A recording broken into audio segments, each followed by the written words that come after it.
Bayerwald Radio. Ich freu mich drauf. Geschichten aus dem Leben von Sepp und Xaver. Nur im Original, dem Bayerwald Radio. Ihr Sender für Volksmusik. Na Sepp, alte Sandgurken, gibt's schon was Neues an der Frauenfront?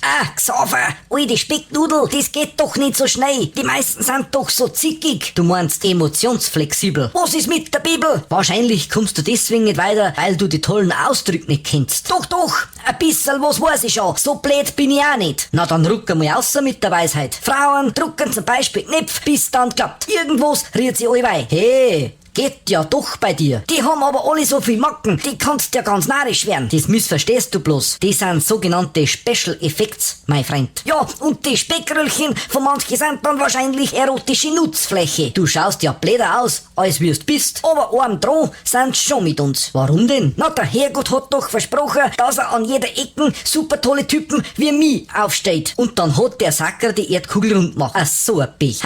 Und als er hat er dann den Mann erschaffen, hat er seine Meisterhand alle straffen Elemente schon verwandt. Ich bin ja gleich sprachlos, Sepp. Wo hast denn das geklaut? Jüngling, in den jungen Jahren willst du nehmen eine Frau? Denke stets an die Gefahren. Überlege es dir genau. Aber manchmal ist halt dann doch ein bisschen schief gegangen, gell? Weißt, Xaver, nur weil es manchmal ein bisschen schief geht, soll man zwecks dem überall gleich aufhören? Tja, weil du recht hast, hast recht.